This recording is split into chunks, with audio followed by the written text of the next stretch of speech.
Welcome to the piece. Oh no, I was joking around before the show and now I got it wrong. Welcome to the Grand Theft World podcast. We're broadcasting live from the Porcupine Freedom Festival in beautiful White Mountains of Lancaster, New Hampshire. We're outside. It's raining. We're undercover.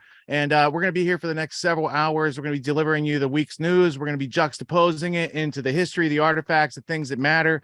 We got a couple stories that are noteworthy this week. You guys all heard about the sub that went missing. And there's, reminded me of that scene in 5 Monkeys or 12 Monkeys, whatever that movie was, where Johnny hid in the well and then he was in the barn. Well, the Navy knew the whole time that the sub had imploded. And then they waited a couple days, make sure they milked that story in the public. So we're going to learn about why those things are going on and what they might be distracting you from in the bigger world. Just when you thought we couldn't sink any lower, we've hit rock bottom. Literally, we've made it to the bottom of the ocean, folks. This week, we cover the now infamous submarine that went missing and was later found to have imploded on its trek to the Titanic wreckage. U.S.-based OceanGate Expeditions operated the Voyage, which takes tourists to the famous Titanic shipwreck in the North Atlantic Ocean, nearly 2.5 miles underwater. Rescuers say the vessel could be there on the ocean floor or on the surface, but even if it's floating, spotting the Titan won't be easy. OceanGate CEO and founder Stockton Rush is among those on board. We run the whole thing with this game controller. What did he just say? We run the whole thing with this game controller. Yeah, that's what I thought he said. The entire operation was controlled by this Logitech F710 wireless gamepad that had been modified. Damn, I guess that voids the warranty then. Of course, with the internet being the internet, users have been hilariously trolling Logitech with fake reviews. One review says, "Ruined my business. I used this controller to control my submarine and it ruined my business when we lost an entire crew because the receiver lost connection. I am now being sued by the families and have been financially ruined. I would not suggest anyone buy this item." Another says, "Constantly disconnects when you need it most. Took it on our trip up north to guide our submersible through the cold, murky depths. The thing constantly disconnects, and right now we need it because our air reserves are low. Already issued an exchange/return and intend to mail it back via UPS when I get a chance." And another says, "Up doesn't work. Only goes down. Up doesn't work." State-of-the-art control system wasn't the only safety issue, though. According to court documents, an ex-employee working for OceanGate voiced safety concerns about the vessel and was fired. David Lockridge, the company's former director of marine operations, claimed in a court filing he was wrongfully terminated in 2018 for raising concerns about the safety testing of the Titan. The company terminated his employment and sued Lockridge and his wife in 2018, claiming he shared confidential information, misappropriated trade secrets, and used the company for immigration assistance, then manufactured a reason to be fired. The lawsuit noted Lockridge is not an engineer, calling him a submersible pilot and diver. Another employee who worked briefly for the company during the same period as Lockridge voiced the same concerns to the CEO, who became defensive and outright dismissed them. Everything else can fail. Your thrusters can go, your lights can go, you're still going to be safe. He believed the vessel was so safe, in fact, that he fired all those pesky old white guys with safety concerns and dipped in to a few diversity hires. In an interview, he said, quote, "When I started this business, one of the things you'll find, there are other sub-operators out there, but they typically have gentlemen who are ex-military, and you'll see a whole bunch of 50-year-old white guys. I want our team to be younger, to be inspirational, and I'm not going to inspire a 16-year-old to go pursue marine technology, but a 25-year-old, who's a sub-pilot or a platform operator or one of our techs can be inspirational." Well, I can't say he's wrong. Sea vessel that sinks to the bottom of the ocean while on an expedition to sea vessel that sunk to the bottom of the ocean definitely is inspired. It's the kind of stuff that inspires a poorly written Michael Bay movie. It even has the zany aerospace engineer CEO and the token brown guy. Only thing missing is lens flare and dumbass Ben Affleck leading the rescue team.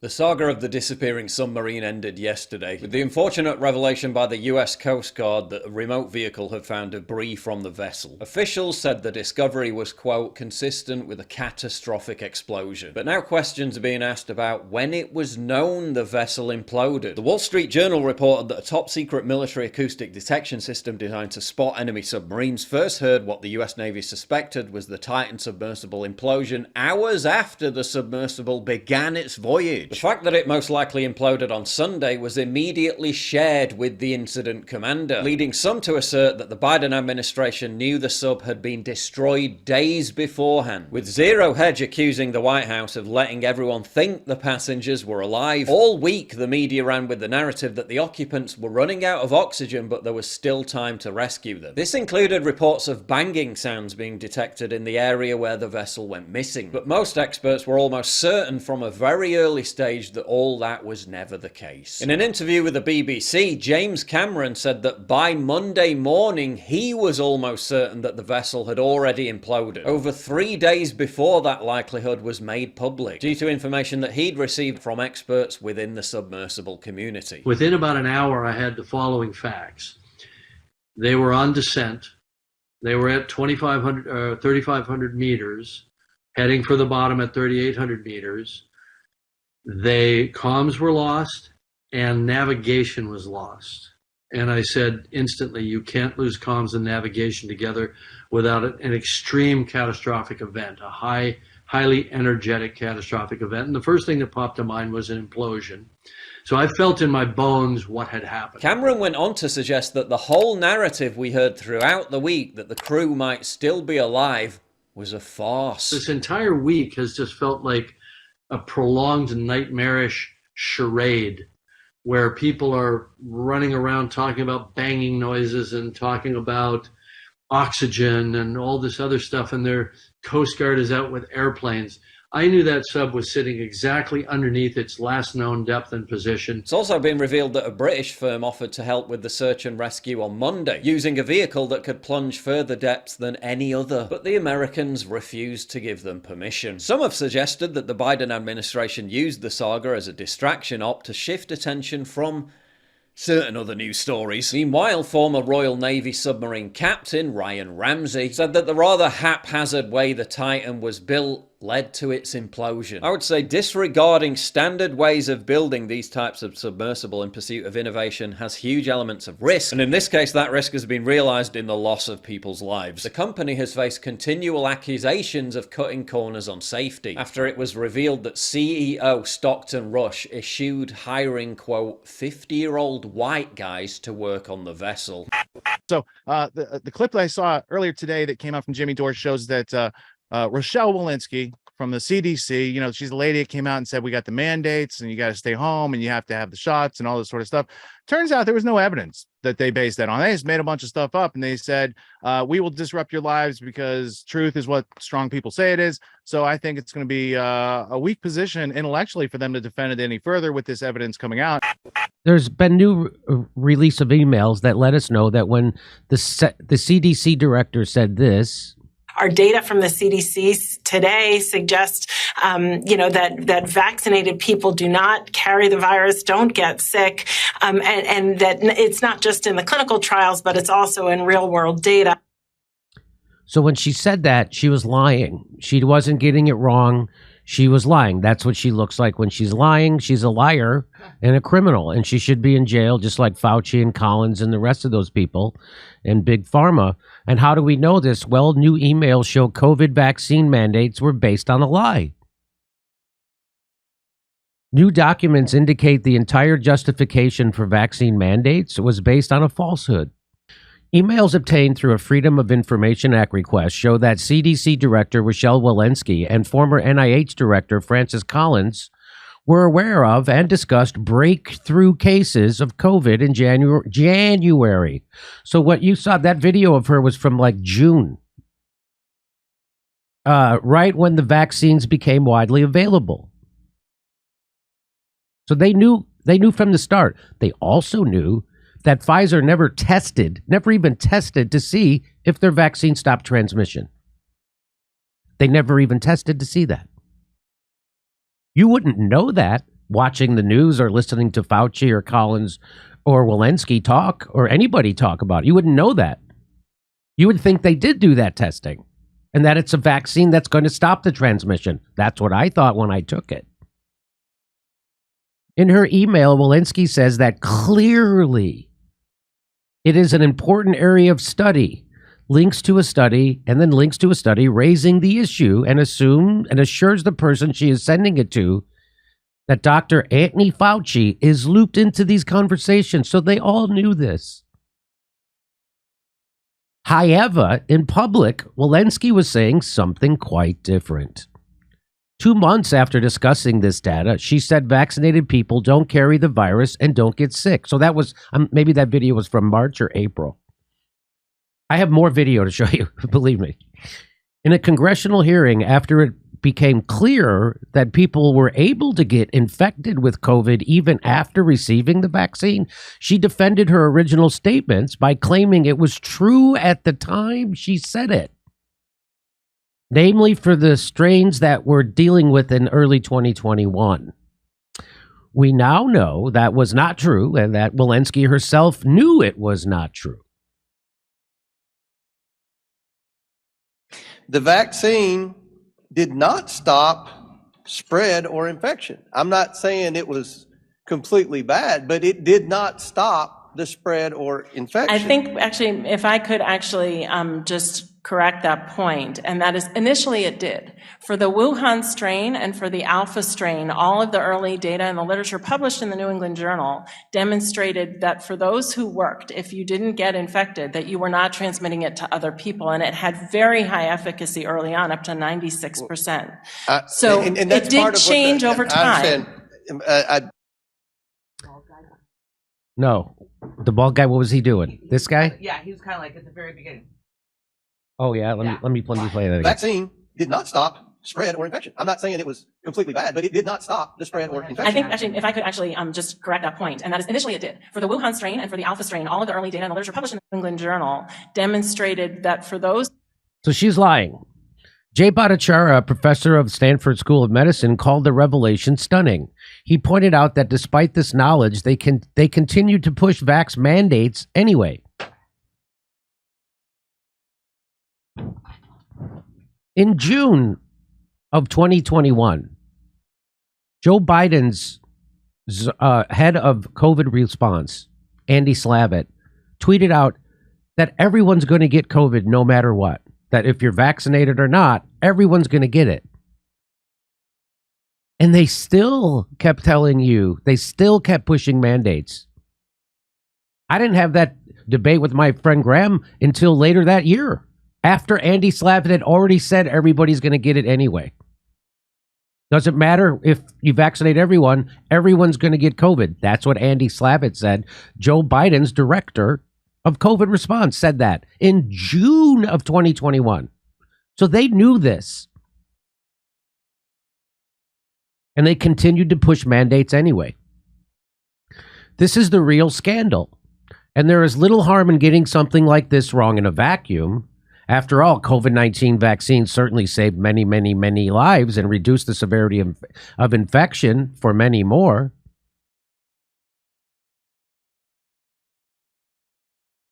That's what they say. But the fact that vaccine mandates were pushed, even though those in charge knew people could contract and spread the virus while vaccinated, is indefensible. So if they always knew that everybody was going to get COVID, which they did, you can't justify making someone take a vaccine, mandating a vaccine, because at that point, the vaccine just becomes about yourself. They sold the vaccines on the fact that if you got vaccinated, it was for the community. So now you wouldn't spread it to someone else and they wouldn't catch it. That was always what they told us. That validated mandates. Well, they always knew that everybody's going to get it. They misled the public on this, makes it even worse. If the vaccine stopped COVID dead in its tracks, as Fauci explained, then the decision to institute a vaccine mandate would merely be a controversial yet ultimately legitimate public health measure. The fact it did not Even if it did, I would still be against mandates. Even if that vaccine did stop that virus dead in its tracks, I would still be against vaccine mandates. Bodily autonomy, my body, my choice. There isn't an exception for that, except if I get really scared. Then it's someone else's choice. The fact that it did not do that, I mean, stop the spread and the transmission, did not stop COVID dead. The fact that it did not stop COVID dead, but rather had primarily personal benefits, completely removes the justification for mandates. That's exactly what I just said and what I had been saying all along. The Biden administration tried to impose a vaccine mandate on employers. Thousands of people were fired from their jobs. 70,000 healthcare workers in New York State alone were fired from their job during COVID. They lost their livelihoods over a lie. And speaking of evidence coming out, we have more on the Biden crime family saga. It's not just phone calls. It's not just Hunter cutting a plea deal. There's new evidence this week where there's text messages where clearly the big guy was cut in and Hunter is a proxy for foreign agencies to do business with the United States government in a way that it's illegal. So we're going to look into that. There is some more bombshell evidence suggesting Hunter Biden and, of course, Joe Biden being directly involved in criminal bribery schemes and influence peddling schemes while Joe Biden was still in office. We have a brand new document that's blowing the lid on this whole thing. Take a look right over here. We obtained a July 30th, 2017 WhatsApp message from Hunter Biden to Henry Zhao, where Hunter Biden wrote, quote, "I am sitting here with my father, and we would like to understand why the commitment made has not been fulfilled. Tell the director that I would like to resolve this now before it gets out of hand, and now means tonight. And Z, if I get a call or text from anyone involved in this, other than you, Zhang, or the chairman, I will make certain that between the man sitting next to me and every person he knows, and my ability to forever hold a grudge that you will regret not following my direction, I am sitting here waiting for the call with my father." Alright, we've had a lot of smoking guns. This is the smoking gun of all smoking guns. Here is Hunter Biden acting like a damn criminal, a mobster, demanding payment from this Chinese oligarch. We already know who Henry Zhao is. This is in relation to Hunter Biden traveling with Joe Biden when he was vice president, on their China trip when he traveled with his father on the American taxpayer dime to China, where they made a deal with a giant Chinese energy firm that supposedly magically netted them millions of dollars. Joe Biden has stated unequivocally, in fact he's now provably lied on multiple occasions, that he had no involvement and no knowing of his son Hunter Biden's business dealings. Here he is, presented as not only being involved, but being present in the room during phone calls and text messages with Henry Zhao, clearly being involved in these corrupt, criminal, influence-selling business dealings. In fact, Hunter Biden is using his father Joe Biden as the frickin' cudgel. I'm paraphrasing here. He's essentially saying, don't mess with us. We have the ability to hold a grudge against you and make your life difficult, and that power stems from the man next to me, my father. And in the case of the Biden that we mentioned, the John Kirby from the State Department and the official press secretary for the White House, they're not even commenting. They're like, oh, it's a family matter. We can't comment on it. That tells you that if you're an investigative journalist, there's blood in the water. There's a story to be had there. Those people talk for a living. When they have nothing to say, that's pretty interesting. We're going to find out more. Hang on there. And then last but not least, is it a coup? Is it a civil war? Is it a false flag? What's going on in Russia? Are we headed toward World War III? I don't want to see World War III. I also didn't want to see NATO encroach over the past 30 years on Russia to cause this situation. So we need to look into who has had plans on these areas, what type of news might fit in, who's funding the sort of things that you're seeing out there, what interest is it of the government to purvey the stories that they're doing. Somewhere around this park might be a Luke Rudowski from earlier today. He was hanging out. I got a nice Cuban cigar from him. We got to serve him. It was some food this week. We've had a great time up here. So let's go to Luke Rudowski from earlier today and his report from Airbnb down the street, it looks like. The alleged coup d'etat that just happened in Russia a couple hours ago that some people are explaining in this kind of visual representation of two dogs barking at each other but not really doing anything. As of course we have Western media reports that Putin has now suffered the worst Air Force losses of this entire war as Wagner troops took down the Russian helicopters and fighter pilots, KIAing 39 of them. Claims that of course are being contested by other individuals that are asking for evidence of this claim here, as of course it looked like we were on the precipice of a full all-out civil war in Russia as of just a couple hours ago. Now personally, I'm still waiting to see actual evidence of this claim being made by Western media right now, as of course it's important to question everything that the corporate media has been talking about since they have escalated this situation and led us to this very dangerous situation that we are all involved in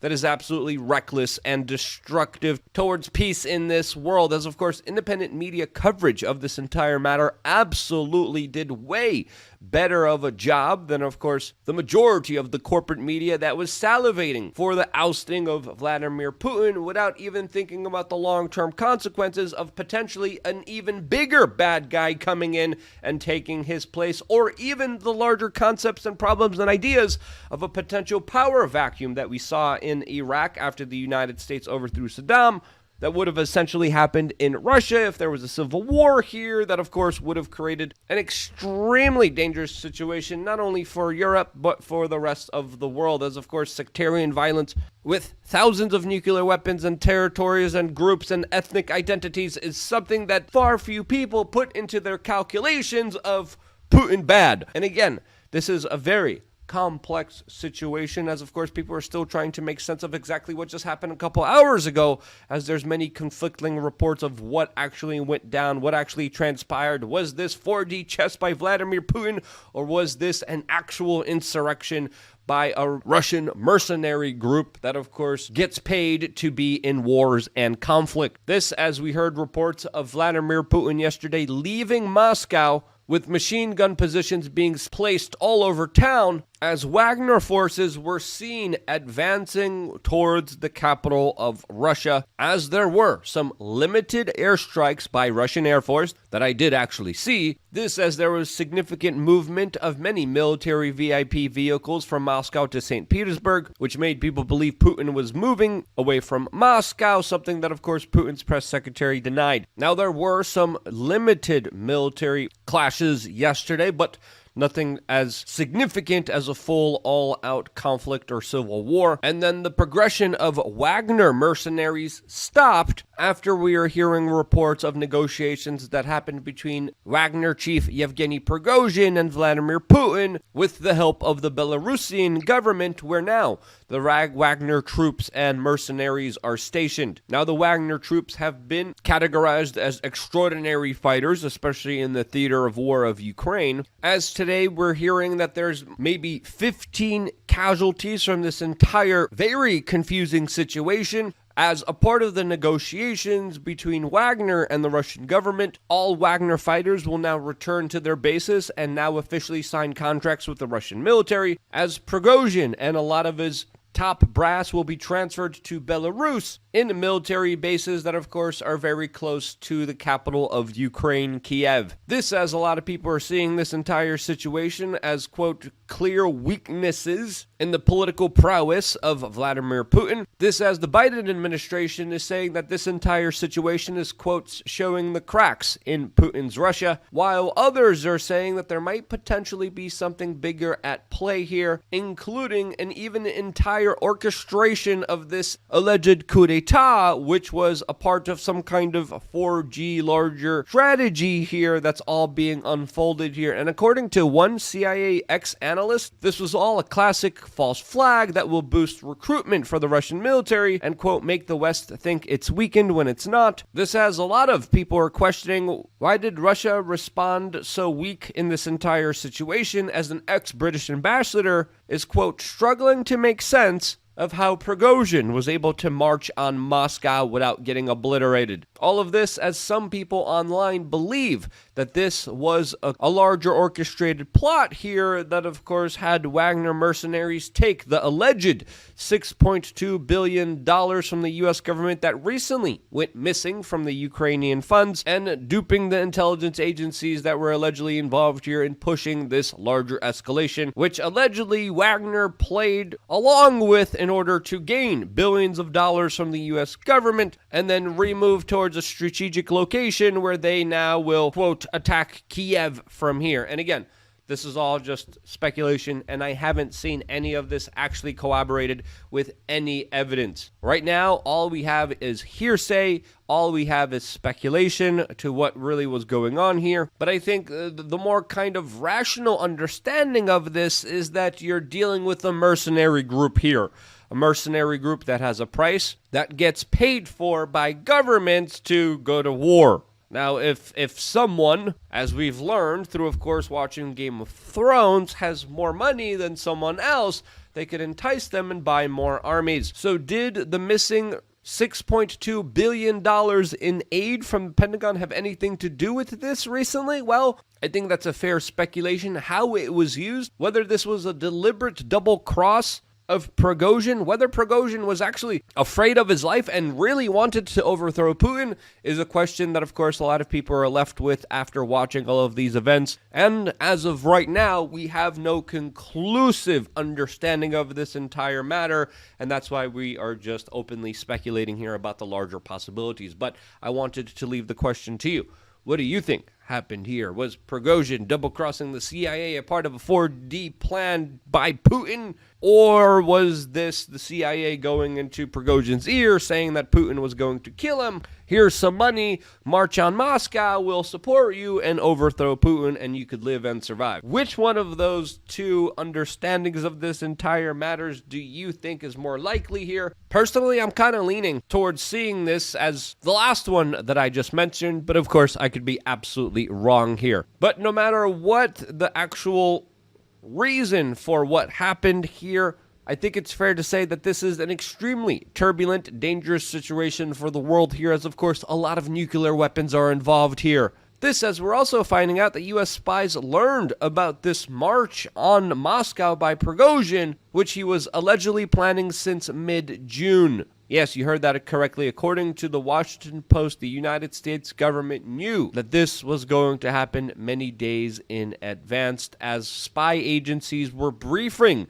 the current president of the United States if he was still cognizant, if he was still paying attention, if he wasn't daydreaming, that there was an alleged mutiny days ahead. This, as now Prigozhin is going to probably live in exile. Now, if he does live in exile, this kind of proves that the other version of this story is going to be true, but no matter what happens here, I think it's fair to say that Netflix is definitely going to have the most accurate depiction here, as I'm waiting for the documentary to drop about these latest events in Cinema Verite style, just as the Netflix wonderfully does so many times. So I guess we'll just have to wait until that video comes out, but I think it's fair to say that this is an extremely unstable, crazy situation that's going to get a lot crazier from here.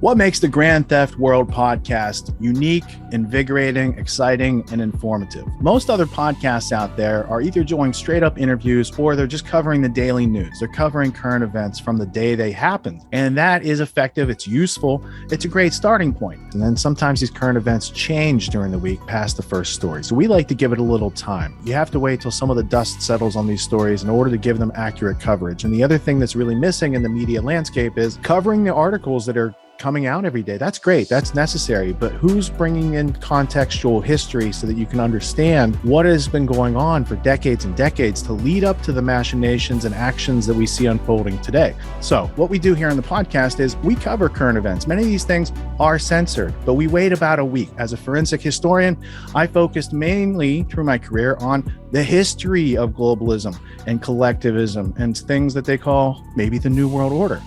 there's a lot of facts to these sort of circumstances, groups, events, activities, working groups that they've had over time. So for Grand Theft World listeners, we not only break down the current events, most of which that are censored during the week, we provide you with contextual history, we give you the source notes, the references, we do deep dives, and this really empowers you with an understanding of context and history so that you can make more informed decisions in your life. There's also a community, a membership where you guys can actually ask questions and we can get into the show and share evidence. And there's a town hall weekly for Grand Theft World for those who listen to it and are interested in covering the stories that we don't get to during a 6-hour show. Listening to it an hour a day, you could easily consume the week's news, but you're going to have substance and meaning and context and understanding. And with that, you can make higher quality decisions in your life. So if you're interested in more quality in your life, go to grandtheftworld.com, click podcast at the top, and we'll see you there. Thank you. These allegations are false. This isn't Grand Theft Auto, folks. This isn't a video game. What are the most surprising things that you discovered once you started pulling on that thread? Who he was connected to, what institutions he was influential over, what events he participated in? Come on, man. What are we talking about? Come on, man. No. You don't have to think about it, dude.